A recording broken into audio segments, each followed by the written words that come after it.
Really understanding that when you're in a right accord with God, with Source, with who you truly are as a bigger being, when you do any of your gifts or talents or service or tasks really coming from that divine alignment, and you're doing it for righteous reasons, you're doing it for it's ethical, you're doing it for the greater good of yourself, of others, of the planet, you really have that peace is what is actually guiding you on what you're doing. Like if it's like not a holy yes, that it's really in alignment with God, and will also add in your truth of that, that literal allows you to, we're doing body swing muscle testing, you go forward on yes. That means like you're in righteous alignment with this higher, especially if you're talking to higher consciousness, you're talking to God, like you're going forward. If it makes you go back, then there's something off.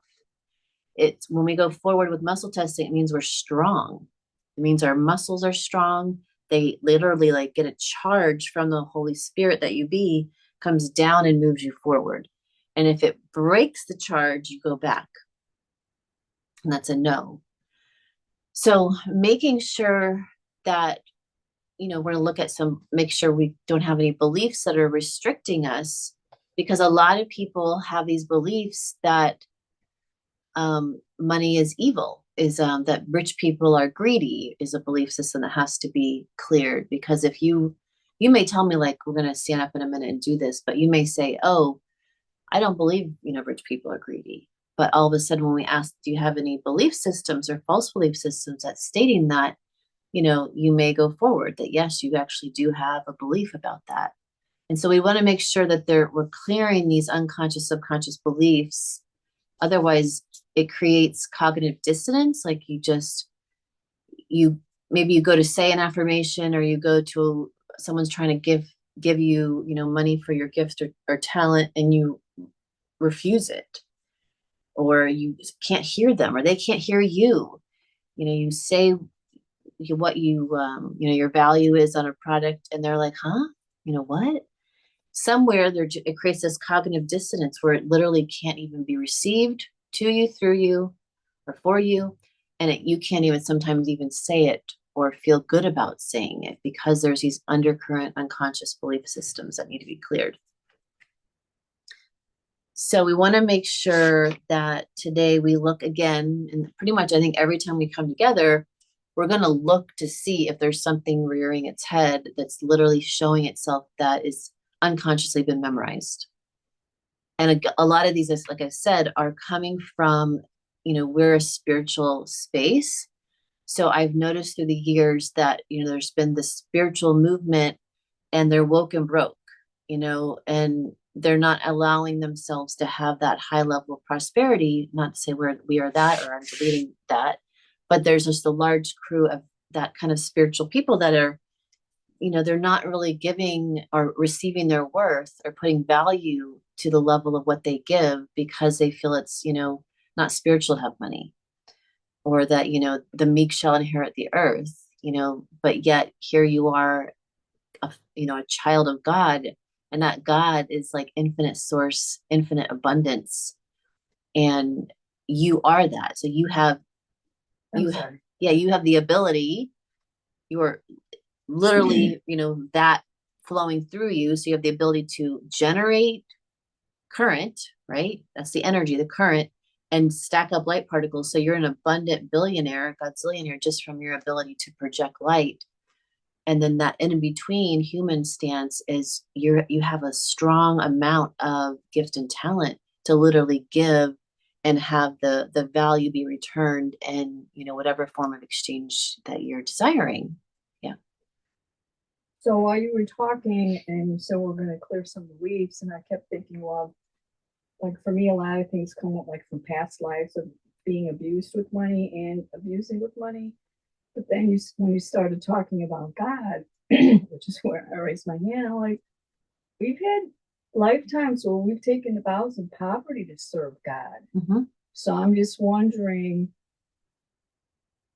not for all of us, but maybe for me. Yeah, we want to clear that. God and poverty, maybe that's one of the vows that to me in my head, I think, okay, well, I've served God and I've taken vows of poverty.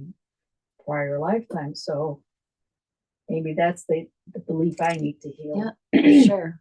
Well, it's interesting because, I mean, back in the day, I don't know, a long history, those who like took a vow, for, God, um, oftentimes all their needs were taken care of Right.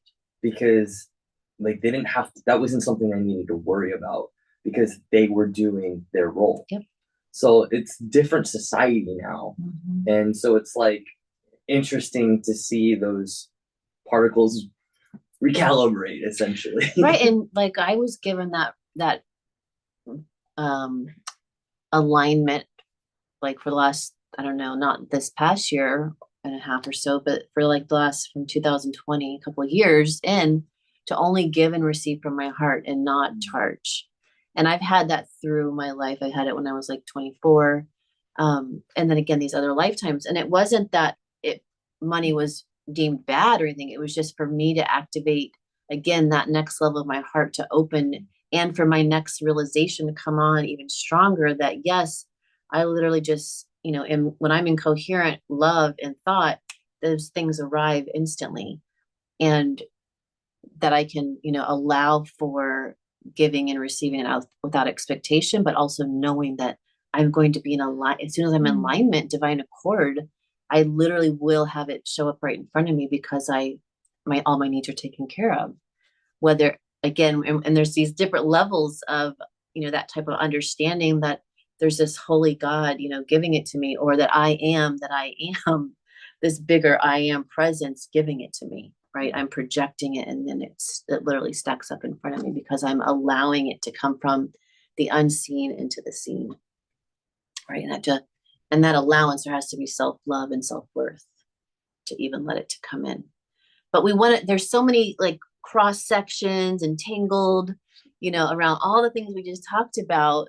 um, you know, Even with, understanding that when you don't have money, then there's a feeling of scarcity, right? And so that belief in scarcity needs to be cleansed, cleared, released.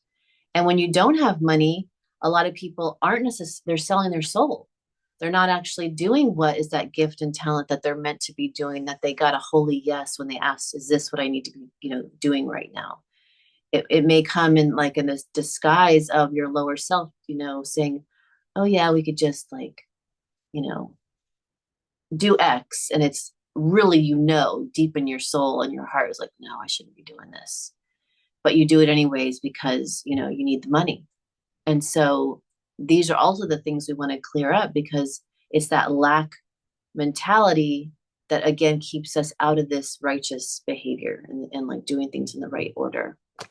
Well, it seems like when someone takes on that specific, like what you're saying, it starts off with, I need my basic necessities met. Mm-hmm. And then it builds into these extravagant things. It doesn't start with the extravagant things. It starts with those, and that's root stuff. So it's like really interesting, like Yeah. how much needs to be cleared at that level. Survival, right? Yeah. Our basic needs being met and trusting that they are, right? And then allowing you literally to like be shown or show yourself that they will be met. And that it was just a belief or a false belief away, causing it not to be there. So it's these unconscious beliefs that would keep somebody feeling like they can't get those basic needs met. And as soon as they realize or they go into like, a deep surrender, right? Like a deep cry, like, I don't even know what to do. Then all of a sudden what happens when you surrender in a deep cry, the heart opens again. And then all of a sudden out of blind, through literally the unseen comes out the things that you need. And so there's so many different ways that we are naturally going to combust something that's not true. We are infinitely abundant and infinitely supplied for. And if it's something's in the way of there that's not true, it's going to combust. And it was believed based on fear, right? So any of these beliefs that are deep seated based on fear eventually will bring that fear so to you, and then you will, the God in you, the I am presence will burst it back open, back to love. Did you raise your hand? Okay. I'm good, thank you. So anything, do you want me to have them do that now? Yeah, so let's just stand up and clear some of that out of the room and out of our bodies.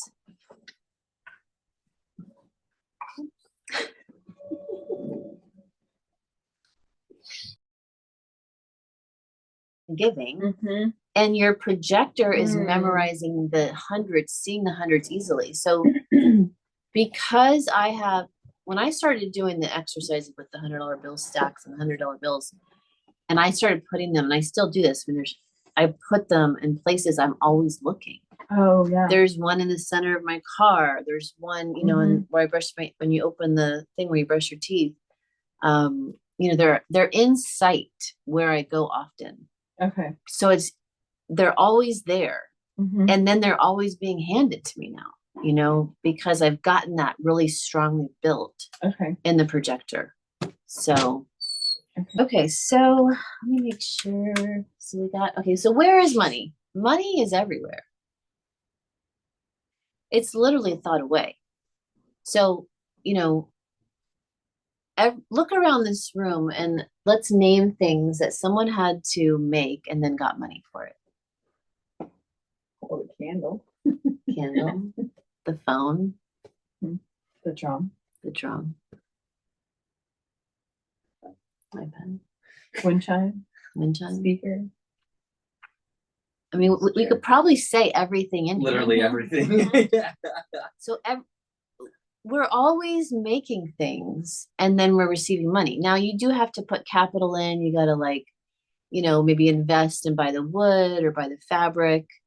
But a lot of times you're also upselling because you're selling, you're putting your craft into it and you're creating this beautiful chair, right? It didn't start that way. It started as, let's say it was from the sheep. I mean, like the wool. Oh, that one. It might be real wool, but you get what I'm saying. And so some of these things are literally growing on the earth, if not all of them at a level. Mm-hmm.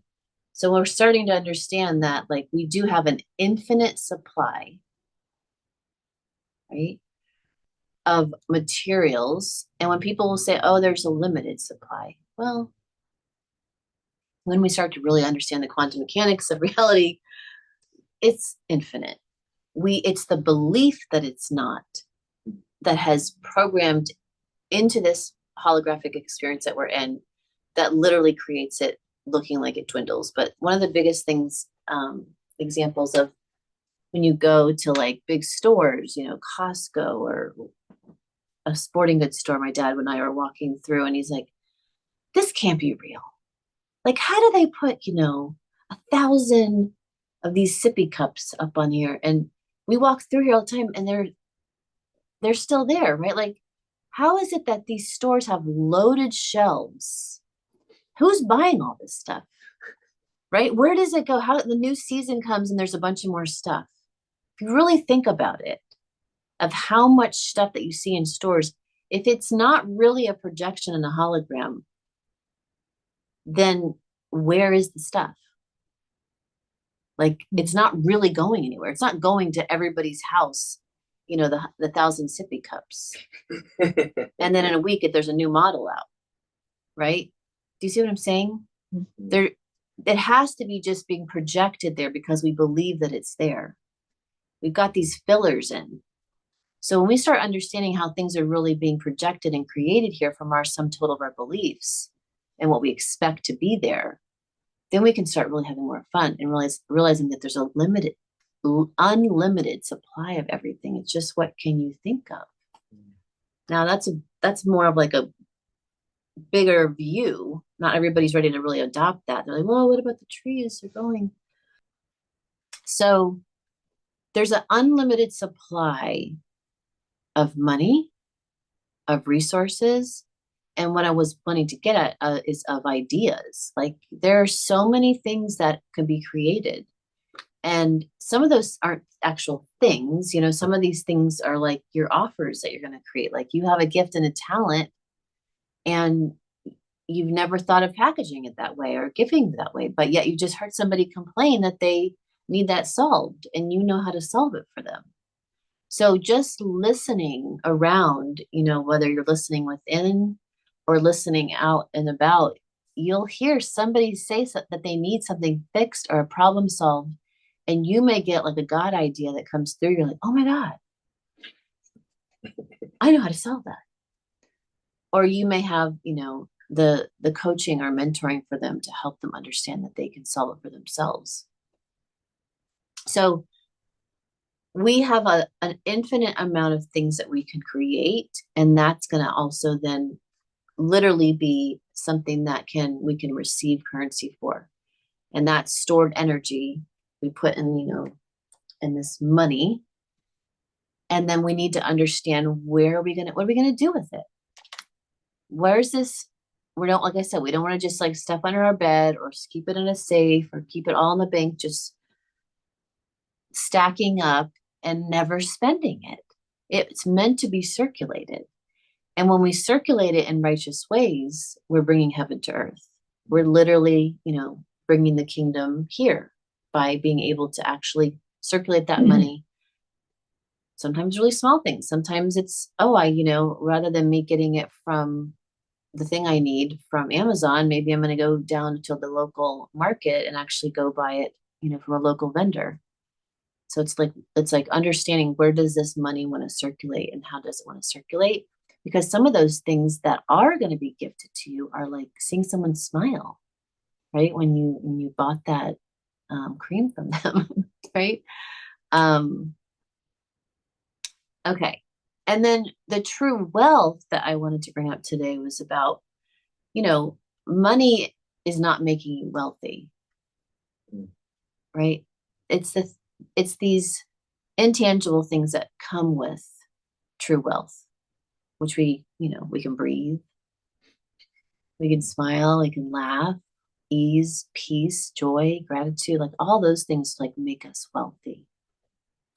And so if we don't have those, but we have a ton of money, some of the wealthiest people who really mastered wealth or mastered material wealth or money, they may not have time anymore, to spend with their family. They may not be in joy.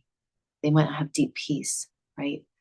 They might not be able to breathe because they're just like overwhelmed with so many tasks. So where it's for other people, when I think about people who kind of fill up their time with tasks to be giving their gifts, and that also does equate to material wealth.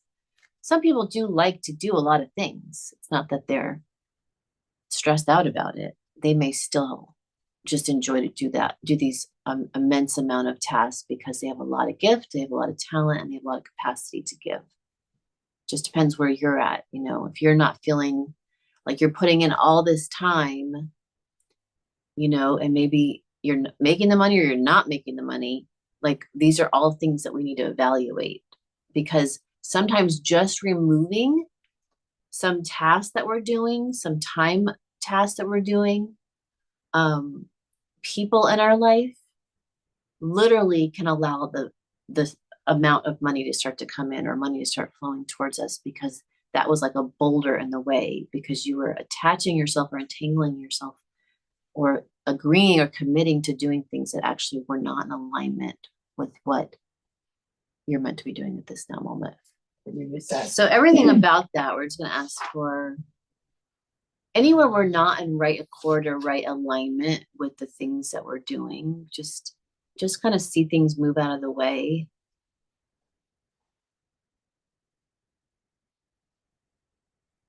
And just see yourself jumping on the right timeline, on the right accord or right movement forward. All the opportunities are lined up. They've been just sitting there waiting because they were waiting for you to get right in alignment with that.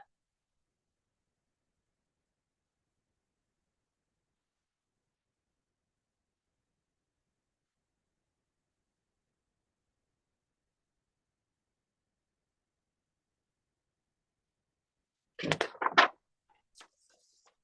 Okay, so what and why are you really seeking an increased amount of money? What do you want to buy or feel? So here's the exercise. Close your eyes. I want you to do your best to think about the amount of money. It doesn't have to be the exact dollar, but an average, the amount of money that you have in bank accounts, a total.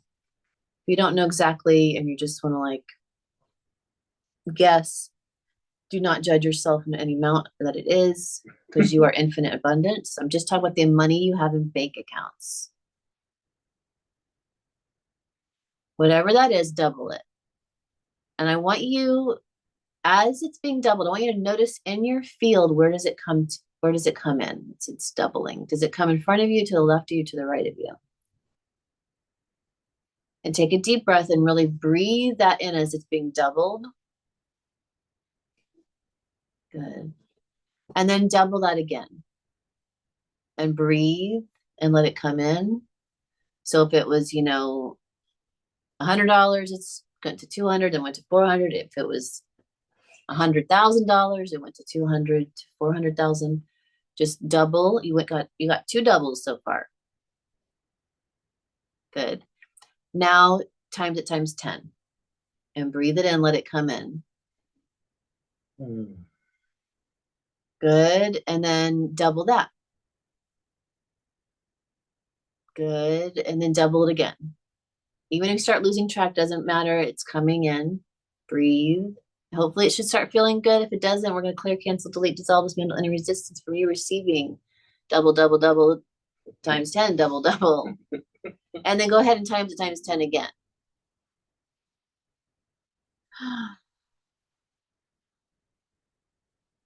And then just let yourself know that you allow yourself to receive at new levels. I let myself, and now allow myself to receive at new levels, new capacities. And let this represent the capacity that I'm willing to receive. And if you worked on your assignment today of what you're going to buy, see again some of those things you're going to circulate that money.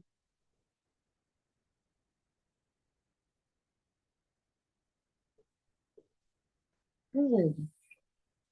And then give thanks. Thank you, thank you, thank you.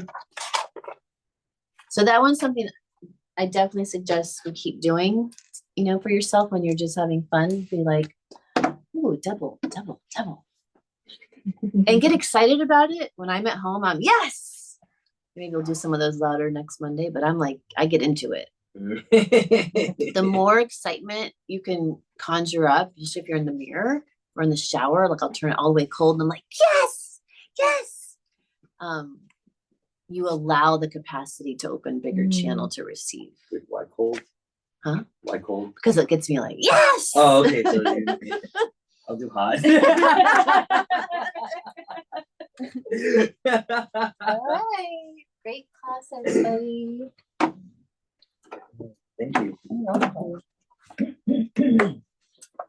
If you don't already have a note card with exactly the amount of money that you're calling in, anything that we wrote down today, if you could make like an affirmation, and I'll leave a couple note cards out. I want you to carry it around and start looking at it in your pocket and your purse every day. Put it with you. Just hopefully don't wash it in the washing machine. If you do, you have to remake one, which I've done.